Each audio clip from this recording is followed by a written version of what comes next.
अंधी सास का सच। निशा की सास अंधी थी। वो ठीक से देख नहीं सकती थी, लेकिन शादी के बाद, माँ जी खाना खा लीजिए, और हाँ मैं आपको दवाई दे रही हूँ, वो भी खा लीजिए। नहीं नहीं बेटा, तू बस खाना बना ले, मुझे अंदाजा है मैं खुद ही खा लूंगी सब कुछ। रोज सुबह निशा की सास की आदत थी। निशा बेटा, सब्जी दे दे, मैं काट देती हूँ। अरे नहीं नहीं माँ जी, आपको चाकू लग सकता है। नहीं नहीं बहू, मुझे अंदाजा है कि कैसे काटना है, काफी वक्त से कर रही हूँ ना मैं। वैसे भी डॉक्टर ने कहा है कि थोड़ा बहुत काम करना जरूरी होता है। माँ जी डॉक्टर ने कहा है तो दे देती हूँ आपको, लेकिन मेरा मन नहीं मान रहा। अरे बहू, काम नहीं करूँगी तो कैसे चलेगा, बिल्कुल ही अपाहिज हो जाऊंगी। निशा सास को वो जो काम बोलती वो करने दे देती है। एक दिन निशा की सहेली का फोन आता है। सास सुन रही होती है कि वो किसी से बात कर रही है। क्या हो गया रमा, हमेशा परेशान से ही क्यों रहती हो? आ जाओ ना कभी मेरे घर पर। अरे नहीं रे, तुझे परेशान नहीं करना चाहती हूँ। मैं जानती हूँ तेरी सास अंधी है। अरे कैसे मैनेज करती होगी तू अकेले? मेरे घर में मेरी सास कोई काम नहीं करती। मैंने तो इनको साफ कह दिया है कि काम करेंगी तो ठीक है, नहीं तो इन्हें वृद्धाश्रम छोड़ आऊंगी। निशा की सास सहेली की बात सुनकर डर जाती है। वो बिना निशा का जवाब सुने वहाँ से चली जाती है। सास के जाने के बाद निशा कहती है, अरे नहीं नहीं, मेरी सास तो पूरा काम करती है। वो सब्जी काट देती है तो मैं छोंक देती हूँ, वो आटा गूंथ देती है तो मैं रोटी बना देती हूँ। अरे माँ जी तो झाड़ू भी इतना अच्छा लगाती है कि किसी को लगे ही नहीं कि किसी अंधे इंसान ने झाड़ू लगाया होगा। तू तो किस्मत वाली है। अरे मेरी सास के तो सारे अंग ठीक होने के बाद भी मगरमच्छ की तरह पसरी रहती है, सारा दिन सारी रात। अरे पता नहीं बुढ़िया को इतनी नींद आती भी कैसे है। खैर वक्त बीतता है और एक दिन निशा मोहल्ले में पति के साथ जा रही होती है कि सास की सहेली मिल जाती है। अरे आंटी कैसी हैं आप? कहाँ जा रही हैं? तुम लोगों के घर ही जा रही हूँ बेटा, तेरी माँ ने बुलाया है, कह रही थी बहुत जरूरी काम है। वैसे तुम लोग कहाँ जा रहे हो? हम मेरे मायके जा रहे हैं। अच्छा आप मम्मी जी के पास रहेंगी तो हम लोगों को कोई चिंता भी नहीं होगी। बेटा बहू चले जाते हैं।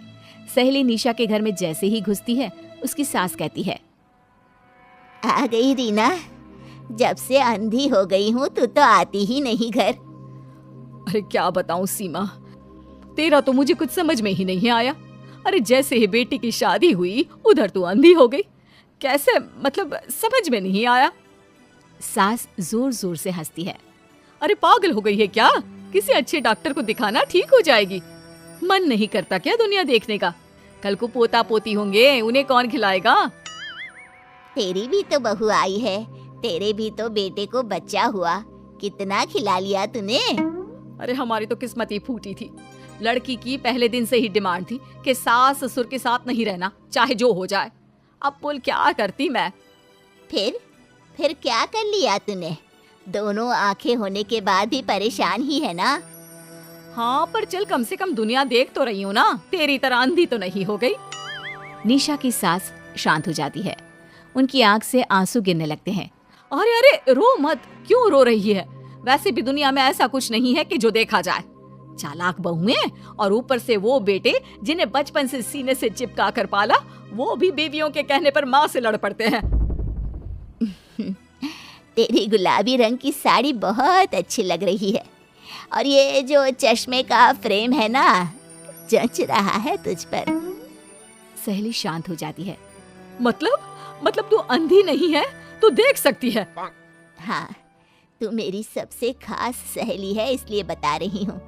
मैं ठीक हूँ, बिल्कुल ठीक। अरे तो फिर अंधी होने का नाटक क्यों कर रही है? दुनिया देख ली है मैंने, देखा है मैंने कैसे सास को देखकर बहुएं रंग बदलती है। मैं अपने बेटे के बिना नहीं रह सकती।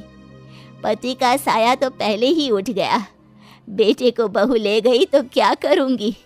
सारा काम कर देती हूँ, वो इसी में खुश है। सहेली निशा की सास को गले लगा लेती है। लेकिन झूठ बोलकर कब तक? अरे कब तक ऐसे रहेगी? थोड़ी ही देर में बाहर से बेटा बहू के आने की आवाज आती है। बस चुप कर, जो मैं कर रही हूँ बस साथ दे मेरा, नहीं तो। बहू घर पर आती है। सामने 2 कप में चाय, शादी के एल्बम और कुछ खाने पीने का सामान रखा था। माँ जी, कुछ खाया आपने? खाना क्या है बहू, बस चाय पी है। सब्जी दे दे, मैं काट देती हूँ, रात के खाने की तैयारी हो जाएगी। अरे नहीं माँ जी, मैं खाना बना लूंगी, आप आंटी के साथ बैठिए ना। बहू सारा खाना बनाकर सास को आवाज देती है और सभी बैठकर खाना खाते हैं। माँ जी, ये लीजिए, कटहल खा लीजिए, ये कह रहे थे कि आपको बहुत पसंद है।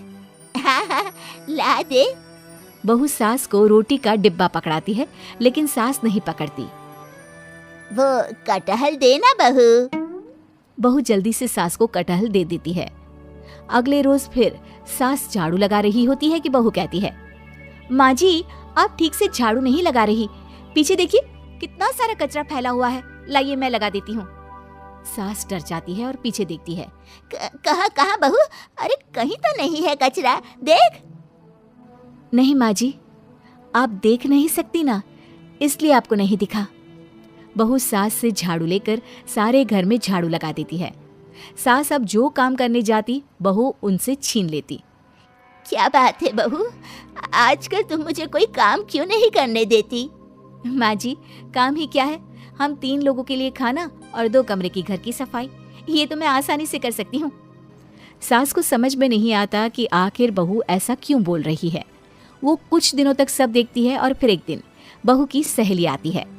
अरे रमा, क्या बात है, कैसे आना हुआ? बैठ, मैं चाय लाती हूँ। अरे नहीं नहीं निशा, तू सहेली से बात कर, मैं ले आती हूँ चाय। वाह, क्या बात है, तेरी सास को आंख से दिख भी नहीं रहा, लेकिन चाय बनाने को तैयार। और एक मेरी वाली है, हाथ पैर हिलाने के भी पैसे लेती है। वैसे यार आज मैं रिलैक्स हूँ, छोड़ आई मैं उन्हें वृद्धाश्रम। सास डर जाती है और अंदर से चाय बनाकर ले आती है, लेकिन डर के मारे सास के हाथ से चाय की ट्रे गिर जाती है। बहू की सहेली बोल पड़ती है, अरे कुछ काम होता नहीं है तो करती क्यों है बुढ़िया, एहसान दिखाने के लिए? अरे मैं तो कहती हूँ तू भी इस अंधी को वहीं छोड़ा। नहीं नहीं निशा बहू, मुझे माफ कर दे, गलती से ट्रे गिर गई, मैं सारा काम करूँगी, बस मुझे मेरे बेटे से अलग ना कर, मैं नहीं रह पाऊंगी उसे देखे बिना। बस माँ, यही सुनना था। आप देख सकती हैं, फिर भी डर के मारे जो नाटक आपने अंधी होने का खेला, मैं उसे खत्म करना चाहती थी। माँ जी, आप घर की बड़ी हैं, मेरे पति की माँ है, मेरे लिए आपकी जगह भगवान से कम नहीं। आप अंधी नहीं भी होंगी तो भी मैं कभी भी आपको खुद से दूर नहीं करूंगी माँ जी, मेरा विश्वास रखिए।